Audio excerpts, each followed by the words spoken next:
Dear friends, welcome to Samarth classes. Start करते हैं हमारा आज का ट्यूटोरियल जो है आपका एक्सरसाइज 1.2 से रिलेटेड। इसका एक्सप्लेनेशन पार्ट हम आज करेंगे और इस पार्ट में हम ये जानेंगे कि नल सेट क्या होता है, फिनाइट सेट क्या है, इनफिनाइट सेट क्या है, एटसेट्रा एटसेट्रा। ओके गाइस, तो हम कर रहे हैं चैप्टर फर्स्ट और एक्सरसाइज 1.2। चलिए स्टार्ट करते हैं। हमारी पहली डेफिनेशन जो एक्सप्लेनेशन पार्ट का पहला पार्ट है वो है आपका नल सेट का, कि नल सेट है क्या। Null set, empty set, both are the same thing. Null set कहूँ मैं या फिर एम्प्टी सेट कहूँ, वॉइड सेट कहूँ, ये सारे ही क्या हैं आपके एक ही सिनोनिम्स हैं। आप ये कह दीजिए कि पर्यायवाची है क्या, वो जान लेते हैं। उसको जानने से पहले मैं आपको दो सिंबल बताना चाहती हूँ। एक तो है आपका ये सिंबल, ठीक है, जो आपने हमारा जो थंबनेल था उसी में आपने देख लिया, और दूसरा है सिर्फ ब्रेसेस। ये नल सेट को डिनोट करने का तरीका है। कोई सेट नल सेट है तो उसको हम इस तरह से एक्सप्रेस करेंगे, इस तरह से रिप्रेजेंट करेंगे।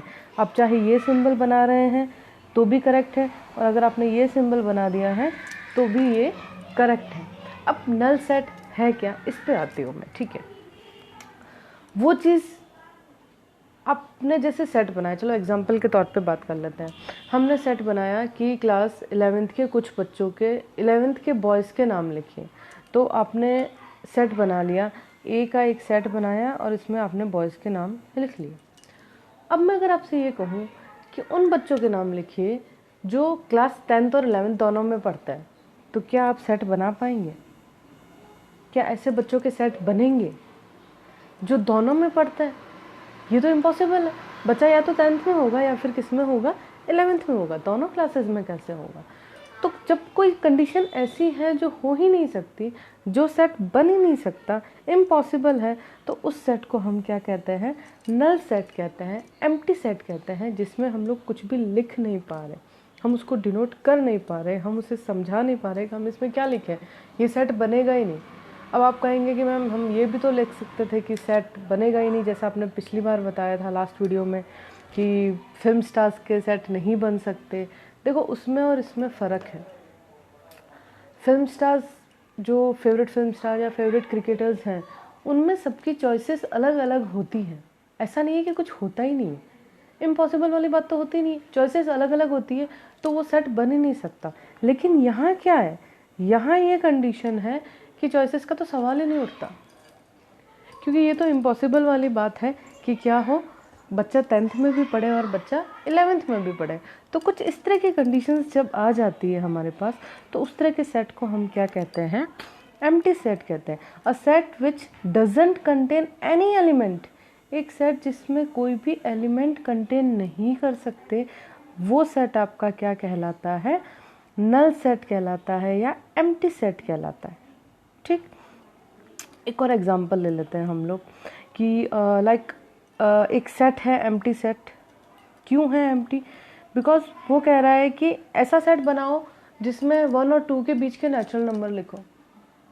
तो क्या ये पॉसिबल है कि 1 और 2 के बीच के नेचुरल नंबर लिख पाओ? आप नेचुरल नंबर नहीं लिख सकते, रैशनल नंबर आप लिख सकते हैं, लेकिन उनके बीच के नेचुरल नंबर आप नहीं लिख सकते। तो वो क्या बन गया? एक एम्प्टी सेट बन गया। यानी कि हम उसमें कुछ भी, कोई एलिमेंट हम लिख ही नहीं पा रहे हैं, उसमें हम क्या लिखें? अब जैसे वो फेवरेट वाले की बात हो रही थी, उसमें हम कुछ नाम लिख पा रहे थे ना, लेकिन क्योंकि सबके ऑब्जर्वेशन अलग अलग होंगे इसलिए उस तरह के सेट बन ही नहीं सकते।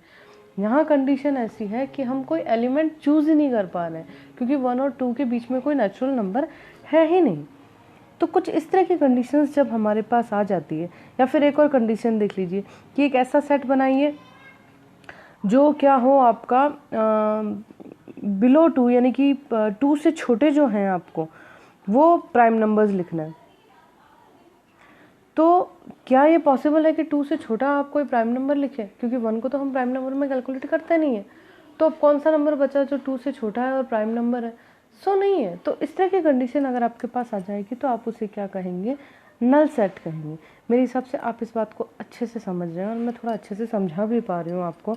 अ set which doesn't contain any element is called empty set और द नल सेट और द वॉइड सेट। इनमें से कोई भी वर्ड आप यूज़ कर सकते हैं। वो सेट जिसमें हम कोई भी एलिमेंट कंटेन नहीं कर पा रहे हैं, वो सेट आपका क्या कहलाएगा? नल सेट कहलाएगा। अब सेकंड डेफिनेशन पे जाइए आप। क्या है second definition? A set which is empty और consist of a definite number of element is called finite, otherwise the set is called infinite। यहाँ हमें दो सेट पढ़ते हैं, एक तो फिनाइट सेट और एक इन्फिनाइट सेट।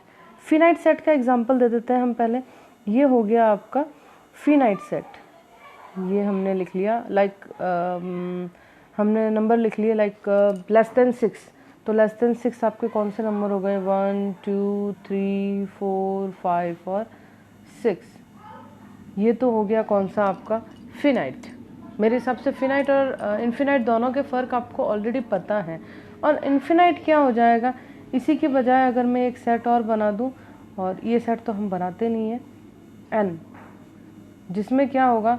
1 होगा, 2 होगा, 3 होगा और फिर हमारा ये चलता रहेगा। सॉरी, 3 डॉट ही लगाने हैं हमें।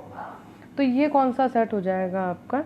इन्फिनाइट सेट हो जाएगा। तो ये तो बड़ी इजी डेफिनेशन थी, आपको इसमें ज़्यादा कंफ्यूज होने की ज़रूरत ही नहीं है।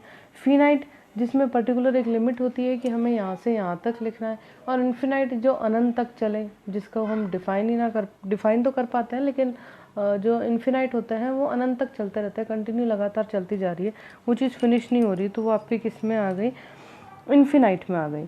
ठीक, तो ये हो गया आपका फिनाइट और इन्फिनाइट सेट। अब नेक्स्ट आपका लास्ट डेफिनेशन आज की, इसके बाद हमारी एक्सरसाइज 1.2 हम लोग स्टार्ट कर सकते हैं, जो नेक्स्ट वीडियो में स्टार्ट करेंगे। अभी हम सिर्फ डेफिनेशन देख रहे हैं, क्योंकि आपकी 1.2 जो बेस करती है वो इन तीनों डेफिनेशन के ऊपर करती है। जिस तरह से हमारे 1.2 में जो क्वेश्चन थे, लगभग वही सारे क्वेश्चन, वैसे ही क्वेश्चन आपके एक्सरसाइज 1.2 में आएंगे, लेकिन उनके बेस क्या होंगे? आपके finite, infinite, null set etcetera. ठीक, चलिए थर्ड डेफिनेशन देखिए। इसमें इक्वल सेट की बात हो रही है कि कौन से सेट इक्वल सेट होंगे। इक्वल का मतलब भी आप समझ रहे हैं कि दोनों बराबर हों। अब मान लीजिए दो सेट बना लिए आपने, ए और बी। अब इन दोनों में क्या है? कंडीशंस अलग अलग है, लेकिन फिर भी ये इक्वल हैं। कैसे इक्वल होंगे? देखिए, इसका एग्जांपल देखते हैं अपन। ये कर लिया मैंने रब, और ये मैंने बना दिया बी, दो सेट बनाए। अब ये इक्वल कब होंगे? अगर आपसे पहला सेट कहा जाए कि ए एक सेट है किसका? Number, prime number less than 6, prime number less than 6। So what you will write there? You will write 2, 3 and 5. These are the prime number which is less than 6. Am I right? और B एक set है जिसमें ये क्या कह रहा है कि प्राइम, देखिए यहाँ मैं कह रही हूँ प्राइम नंबर्स, ठीक है, ये प्राइम नंबर है किससे? लेस देन 6 का। और B एक सेट है जिसमें क्या है कि मैं बात कर रही हूँ prime factors of 30, prime factors of 30। तो 30 के प्राइम फैक्टर्स आपके कौन कौन से हो जाएंगे?